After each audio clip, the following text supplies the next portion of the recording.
भगवान श्री गणेश के जन्म की अद्भुत कथा। हमारे हिंदू धर्म में किसी भी शुभ कार्य की शुरुआत में जिनकी सबसे पहले पूजा की जाती है वो हैं भगवान श्री गणेश, बुद्धि, सिद्धि और सुख सौभाग्य के दाता। लेकिन क्या आप जानते हैं कि हमारे प्यारे गणपति बप्पा का जन्म कैसे हुआ? आखिर क्यों उन्हें एक हाथी का मुख लगाया गया? आज के इस वीडियो में हम आपको कैलाश पर्वत पर घटी उस चमत्कारी घटना की कहानी सुनाएंगे, इसलिए वीडियो को अंत तक जरूर देखिएगा, क्योंकि यह कहानी जितनी पौराणिक है उतनी ही प्रेरणादायक भी है। पौराणिक कथाओं के अनुसार एक समय की बात है जब भगवान शिव कैलाश पर्वत त्याग कर दूर घोर तपस्या में लीन थे। माता पार्वती कैलाश पर अकेली थीं।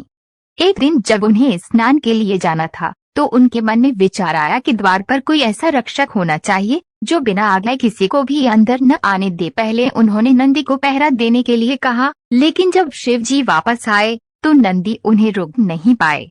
तब माता पार्वती ने निश्चय किया कि वह स्वयं अपने कैसे पुत्र की रचना करेंगी जो केवल उनकी आज्ञा का पालन करे।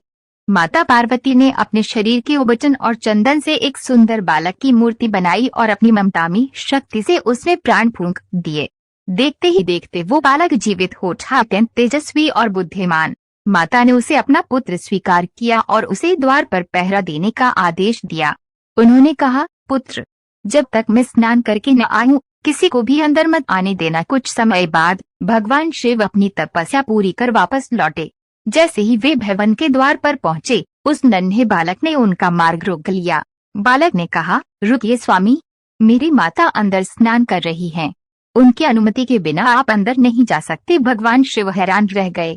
उन्होंने कहा, बालक, मैं महादेव हूँ और पार्वती मेरी पत्नी है। तुम मुझे मेरे ही घर में जाने से रोक रहे हो। लेकिन वह बालक अपनी माता की आज्ञा का पक्का था। उसने शिव जी की एक न सुनी। धीरे धीरे बहस बढ़ गई और भगवान शिव के गणों सैनिकों ने उस बालक को हटाने की कोशिश की, पर बालक ने अकेले ही सबको परास्त कर दिया। यहाँ तक कि स्वयं देवराज इंद्र भी उस बालक के सामने टिक नहीं पाए। अंत में जब बालक ने महादेव का भी मार्ग नहीं छोड़ा तो क्रोध के वश में आकर शिव जी ने अपने त्रिशूल से उस बालक का शीश धड़ से अलग कर दिया। जैसे ही माता पार्वती बाहर आईं, उन्होंने अपने पुत्र को लहूलुहान और मृत अवस्था में देखा। ये देखकर माता का हृदय दुख और क्रोध से भर उठा। उन्होंने आदि शक्ति का भयानक रूप धारण कर लिया और प्रलय लाने की चेतावनी दी। पूरी सृष्टि कांपने लगी।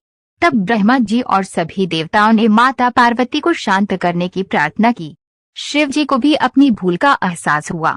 माता पार्वती को शांत करने के लिए शिव जी ने देवताओं को आज्ञा दी कि उत्तर दिशा की ओर जाओ और जो भी प्राणी सबसे पहले मिले जिसका मुख अपनी माता की ओर न हो उसका शीश लेकर आओ। देवताओं को सबसे पहले एक हाथी का शावक बच्चा मिला। वे उसका शीश लेकर आए और शिव जी ने उस मस्तक को बालक के धड़ से जोड़ दिया। शिव जी के आशीर्वाद से बालक पुनः जीवित हो उठा, लेकिन अब उसका मुख एक गज हाथी का था। अपने पुत्र को जीवित देखकर माता पार्वती अत्यंत प्रसन्न हुई। भगवान शिव ने उस बालक को आशीर्वाद दिया कि वह सभी देवताओं में प्रथम पूज्य कहलाएगा।